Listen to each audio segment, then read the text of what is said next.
नमस्कार दोस्तों, मैं हूं विनय मिश्रा और आप देख रहे हैं रियल टेक और मनी। दोस्तों, मैं आपको म्यूचुअल ट्रांसफर से रिलेटेड सारे डाउट्स को क्लियर करने वाला हूं। आपके मन में म्यूचुअल ट्रांसफर से रिलेटेड अगर कोई भी सवाल है तो आप वीडियो को पूरा देखिए और आप आज के बाद से पूरा संशय आपका दूर हो जाएगा। कोई भी डाउट आपके मन में नहीं रहेगा। अगर आपके जान पहचान कोई अगर रेलवे में है तो पर भी देखिए कि अगर वो इससे रिलेटेड कोई अगर मुसीबत उनको आता है, किसी तरह का परेशानी होता है, आप उसको उनको बता सकते हैं।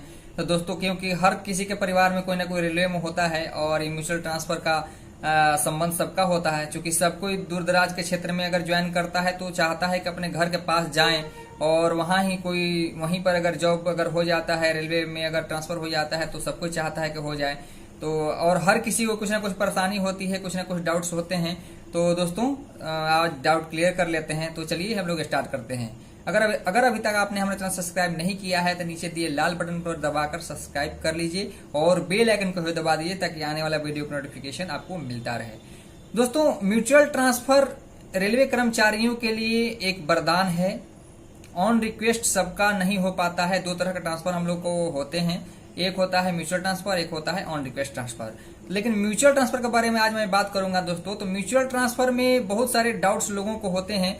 मेरे फेसबुक और इंस्टाग्राम पे कुछ दोस्तों ने मुझे मैसेज किया कि क्या म्यूचुअल ट्रांसफर से रिलेटेड कुछ उनको डाउट्स था। तो सोचा कि मैंने उससे रिलेटेड मैं एक वीडियो ही बना देता कि इससे रिलेटेड अगर और किसी को भी डाउट्स हो तो वो क्लियर हो जाएं। अगर कोई ग्रुप डी कर्मचारी है तो उनको क्या अदर ट्रेड में जाना संभव है। अगर मान लीजिए कि मैं मैकेनिकल अगर मैं मैकेनिकल डिपार्टमेंट में काम करता हूं तो क्या मैं इंजीनियरिंग में मैं म्यूचुअल ट्रांसफर लगा सकता हूं? क्या मैं टेलीकॉम में लगा सकता हूं? क्या मैं इलेक्ट्रिशियन में लगा सकता हूं?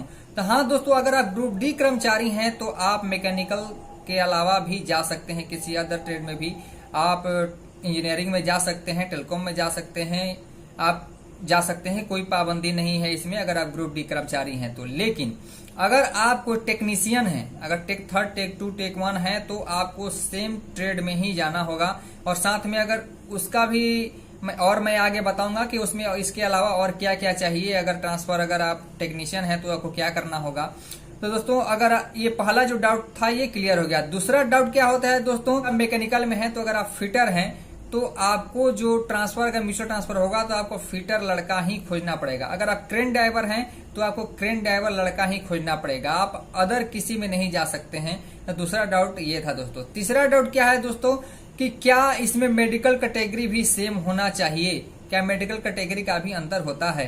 तो दोस्तों, मेडिकल कैटेगरी का इसमें अंतर होता है। मान लीजिए कि अगर आपका आई जो होता है A2 A1 है तो आपका जो लड़का जिसे आप ट्रांसफर करा रहे हैं तो आप उसका C1 या C2 रहेगा तो नहीं चलेगा। ओपन लाइन में जाने में थोड़ा दिक्कत होता है, ओपन लाइन में नहीं करा सकता है। अगर कारखाना है तो C1 या C2 ले लेगा, कोई दिक्कत नहीं है। लेकिन अगर ओपन लाइन है तो वो आपको नहीं लेगा, उसमें परेशानी हो जाएगा। फिर तो आप कोशिश करें कि अगर आपका A1 या A2 है तो आपको जो लड़का मिले वो B1 या B2 तक मिल जाए, वहां तक कोई दिक्कत नहीं होगा, वहां तक आपका म्यूचुअल ट्रांसफर हो जाएगा।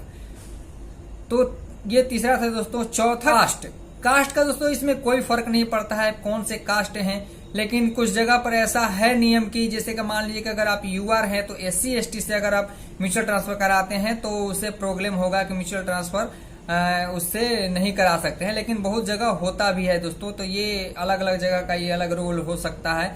इससे रिलेटेड आपको वहां से संबंधित लोगों से ही आपको जानकारी लेना पड़ेगा। तो है दोस्तों एज, इसमें एज मायने नहीं रखता है दोस्तों। मान लीजिए कि आपका एज अगर 19 साल है या 20 वर्ष है तो आप किसी 40 साल के आप वर्कर से भी आप म्यूचुअल ट्रांसफर कर सकते हैं। लेकिन शर्त यही है कि अगर आप ग्रुप डी में हैं तो वो भी ग्रुप डी में होना चाहिए, वो टेक 1 या टेक 2 नहीं होना चाहिए। तो सेम आपको ग्रेड पे रहना चाहिए। तो ये एक प्रतिबद्धता है, एक ये मापदंड है कि आप इसको अगर फॉलो करते हैं तो आप म्यूचुअल ट्रांसफर लगा सकते हैं। तो दोस्तों, आपको ये वीडियो कैसा लगा? आप थोड़ा सा भी हेल्पफुल अगर लगा हो तो एक लाइक कर दीजिएगा। और अगर अभी तक आपने हमारे चैनल सब्सक्राइब नहीं किया है तो नीचे लाल बटन दबाकर सब्सक्राइब कर लीजिए और बेल आइकन को भी दबा दीजिए ताकि आने वाला वीडियो का नोटिफिकेशन आपको मिलता रहे। फिर मिलेंगे नए वीडियो में एक नए टॉपिक के साथ। अभी के लिए जय हिंद, वंदे मातरम।